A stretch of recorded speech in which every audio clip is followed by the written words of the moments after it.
Candidates are not applying to jobs that they can't perform. Right. 2 days later, the same organization would be firing a disabled person, or worse, not hiring one at all. So I've never disclosed my disability on my resume. Okay. So nobody is asking for you to do charity in the name of hiring people with disabilities.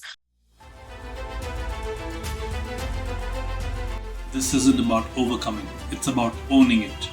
Welcome to ThisAbility. So there are two things that stood out to me in what you said. I'll pick one at a time.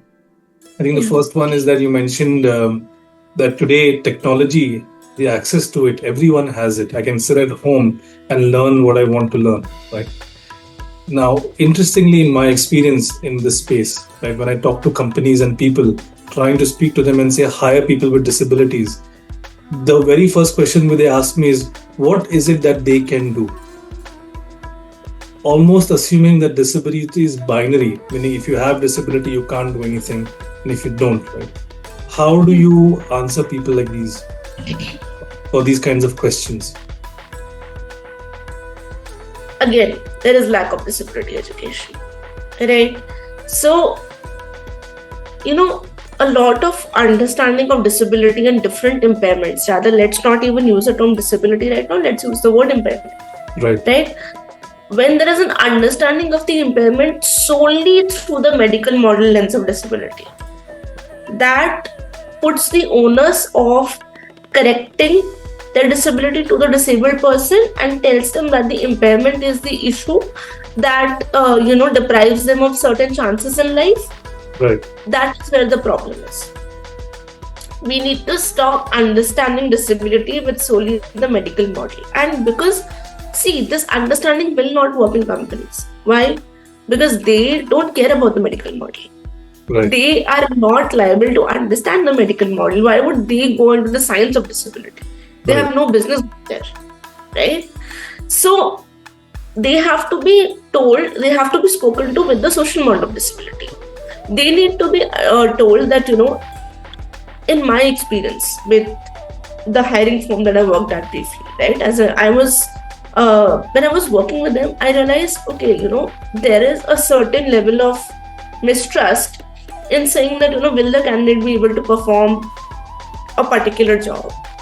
I am telling you this from personal experience, from what I've done in my career so far, and from talking to so many people. Candidates are not applying to jobs that they can't perform. Right. No matter how desperate they are. Right. If I am looking for a job and it requires travel, I am fundamentally not going to apply to it because I cannot travel. Right. Right. I know that. Right. Even the pay could be extremely good. I had to reject the job offer because it required me to relocate. And the pay was really good. Right. Did I do it? No. Because I know I fundamentally can't do that. Right? That's one part of it. You need to trust the candidate to know what's best for them, because ultimately you cannot treat them as unreliable witnesses in their own stories. Very powerful. Right. So don't make a judgment for them whether what they can do or not. Let them speak up and say what they can or cannot, right? Let them put their... Exactly. I understand why maybe certain skills you would doubt if they are able to perform. For example, something as simple as multitasking, right? Give them a probationary period. A lot of why hiring is not happening is also the rigid structures of the corporate world, at least in corporates, right? If you think the candidate has qualifications, and if you think that, there are 6 skills that are required for the job fundamentally, 5 of them the candidate possesses, 1 of them we are doubtful for. Give them a probationary period. Right. Test if they are able to do it. Please be my guest, fire them if they are not able to. Because ultimately you don't want liabilities in your business, I get it. Right. But you also need human resource to run your business. Absolutely. So give them a chance. Give them a chance. Right. Brilliant.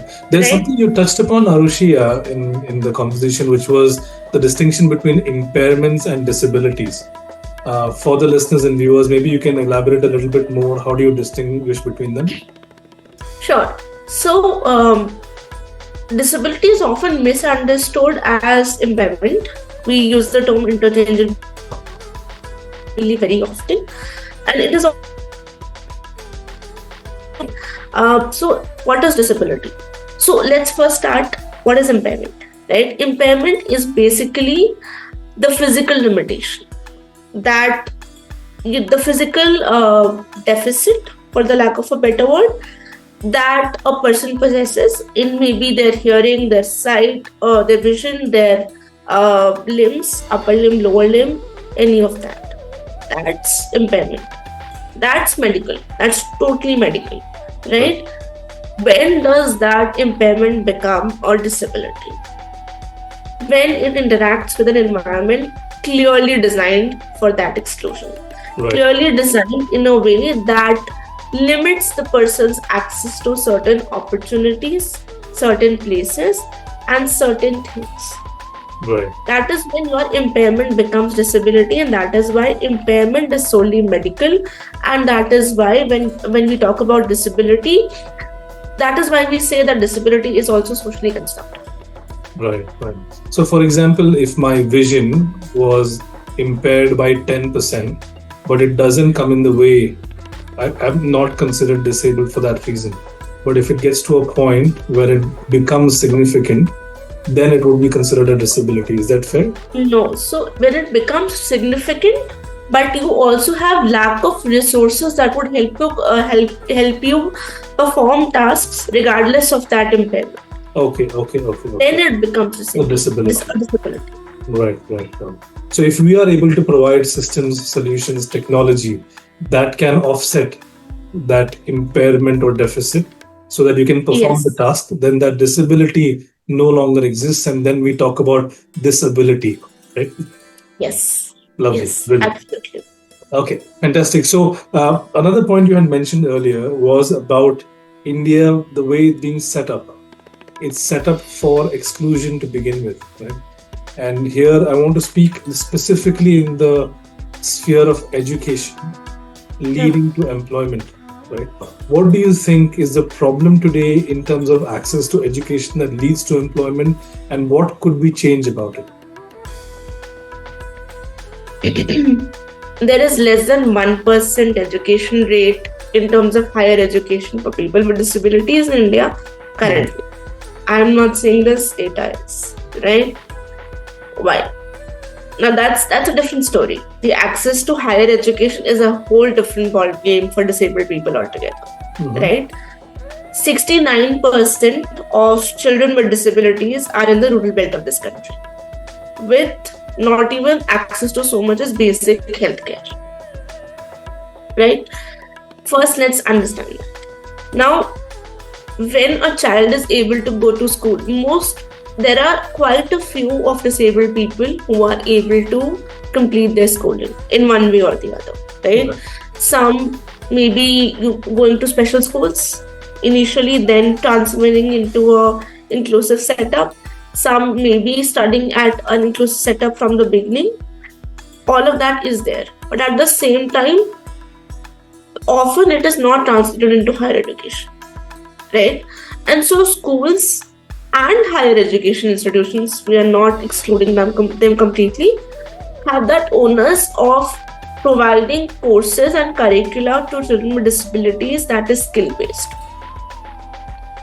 And I when I say skill, it is not your vocational training that will lead them to unorganized sector employment that pays very poorly.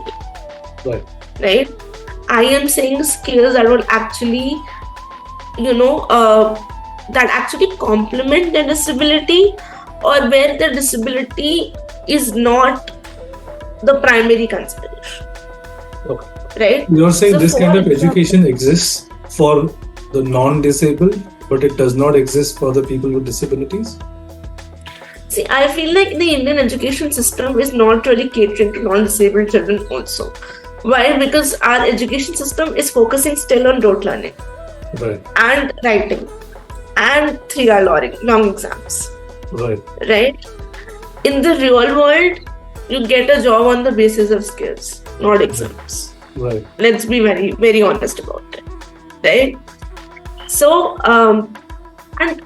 for example, if there is a child who has a certain disability, say a locomotor impairment, and if they're good at, say, something like designing, give them that skill, give them that option, give them that level of employment opportunities, right? Bridge that gap. Don't build mark sheets, build character, build skills, build humans. Right. I'm sorry, but schools in this country right now are building mark sheets, not students. Right. Right? We are churning graduates at crazy speed, but our employment rates are not in proportion to that. Right? Even for the non-disabled population, for that matter. That's one part of it. How do you bridge the employment gap? Internships. Okay. Internships and short-term course opportunities.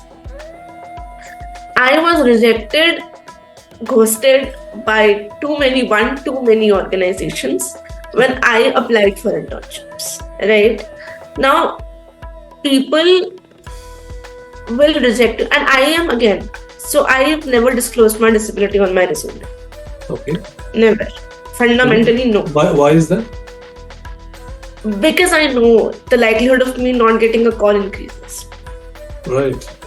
So because the internship I did with this HR firm, they were an inclusive hire. They knew I was disabled. They knew me through a conference. So they wanted me for my skills, for my community building skills. They wanted to connect with the candidates with disabilities. Right. That was the good part. That was a smooth sailing. But when I applied last year for, we have in my college, we used to have something called internship credit system. So it was a mandatory summer internship that we had to do. Right. I wrote over 120 emails to organizations, from the tiniest ones to the biggest possible. Right. Done. Rejected. And I know I applied to profiles that were matching with my skills and profile. Right. And so one of the biggest considerations my mentors and all told me that, they reject you on the basis of disability. Well, it's very obvious, nobody needs to spell it out to you. But then I ended up interning again at the United Nations Office on Drugs and Crime. I got that internship. That was again solely because of skills, solely because what they wanted was something that I've already done, something that I had done for over 2 years at that point, right? So that part. Now internships, when you say that, again, it's not easy. I understand for companies to have a slight trust deficit when it comes to employees with disabilities. Maybe they may or may not be able to perform the job. They may or not be able to take the pressure, take the stress. See for yourself now.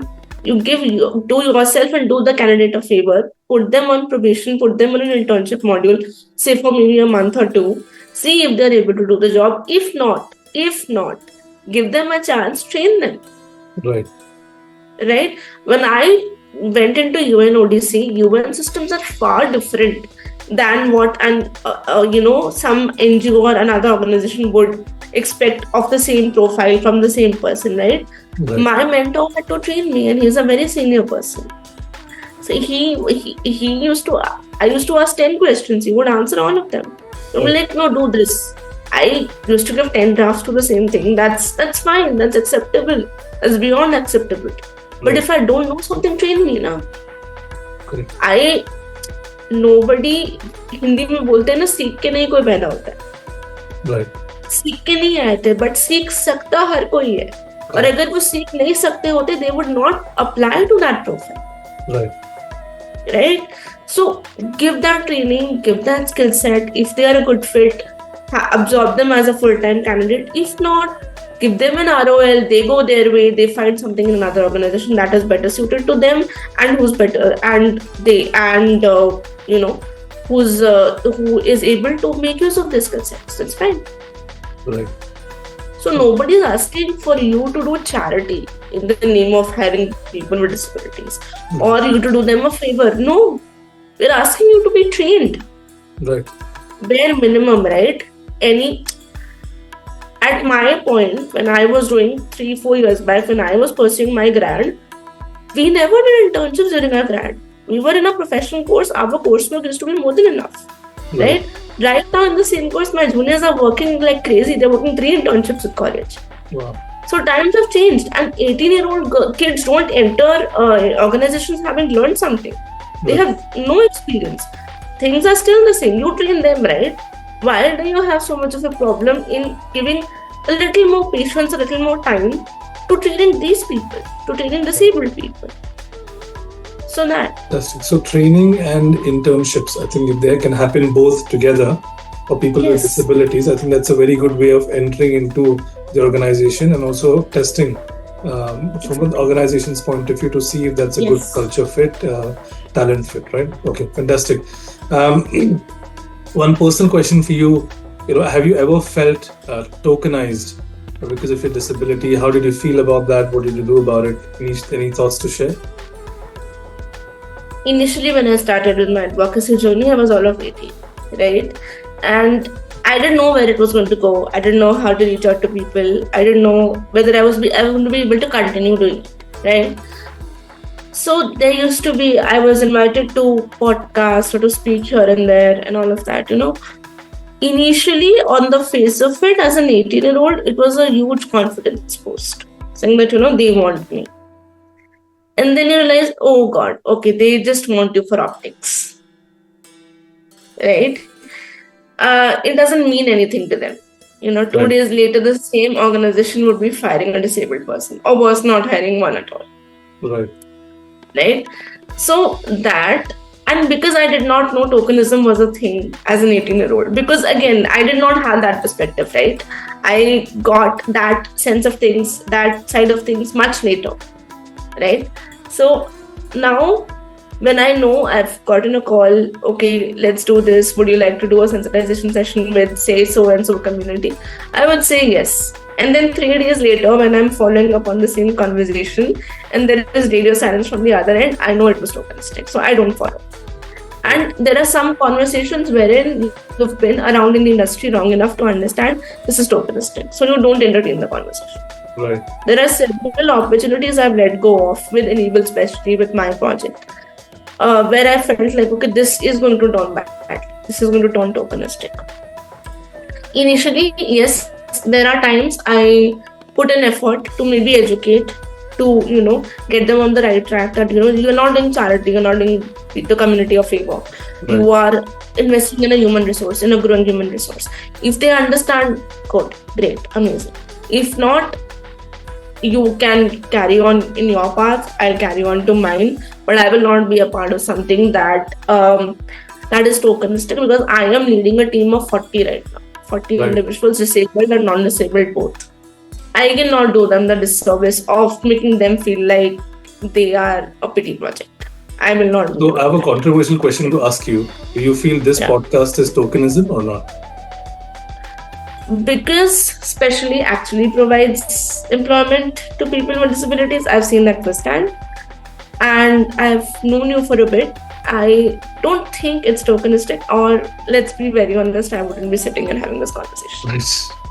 To be honest, I also had to think about this a lot myself. Right? As I'm trying to speak to you, am I trying to speak to you for your insights or for that wheelchair that you're sitting on? And I had to really struggle through that thought to make sure that my thoughts are clear, my intentions are clear as we have conversations. So thank you for answering that.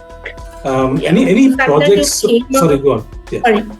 The fact that you came up with that question itself shows that there is a thought process behind that, because tokenism is again not there in people's vocabulary very often. That word does not exist. Right. Very interesting. So any projects or goals that you're currently working on, Aarushi, that you want to share and amplify with the people listening or watching?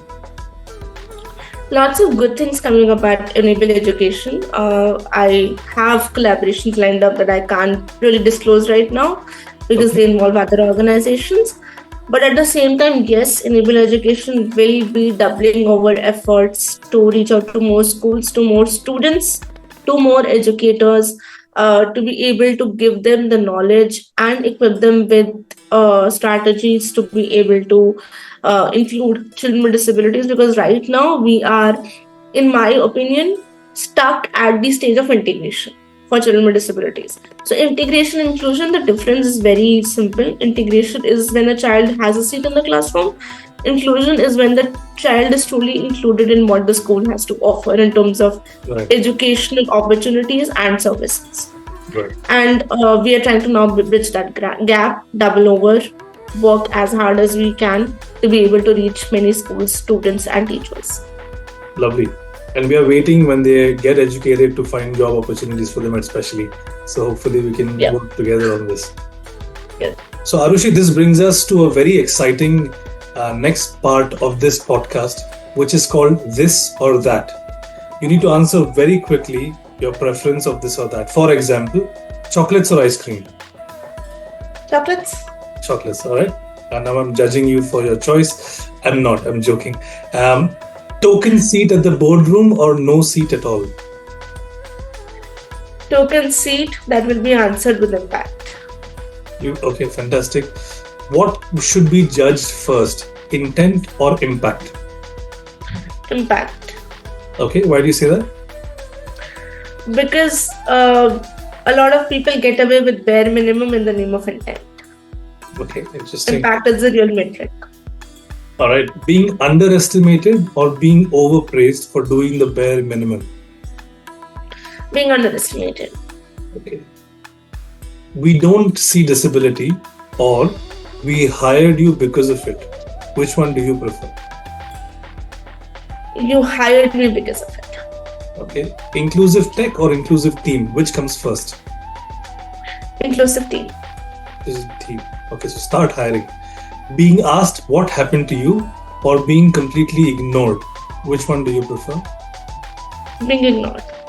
Being completely ignored. Okay.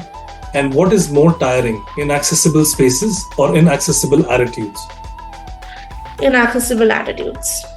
Wow. So this was not an easy set of questions. I think you did fantastically well. Thank you so much, Aarushi. I have one last question for you. What does real change look like to you when it comes to bridging the gap between education and employment? Real change for me in the space would look like disabled people not working for the bare minimum, getting the dignity and respect they deserve in the workplace because they are competent individuals and not charity hires, and also getting access to the kind of opportunities that they deserve. Right. So that's when that happens, that was what real change would look like. So thank you so much, Aarushi. So everyone, this is Aarushi Gambhir for reminding us that real change begins with courage in the classroom, in the workplace and beyond, by getting fair opportunities to education, getting fair opportunities to interviews and possibly internships to help move your career in the workspace. If today's episode moved you, share it with someone navigating their journey from learning to earning. And don't forget to follow Aarushi on Instagram at Aarushi Gambhir 20. And surely you will follow us at Speshally on Instagram or LinkedIn for more insights, for more stories and actions towards an inclusive future. Let us know in comments what real change looks like for you between the gap of education and employment. Do like, comment and subscribe down below. See you soon. Thank you. Thank you.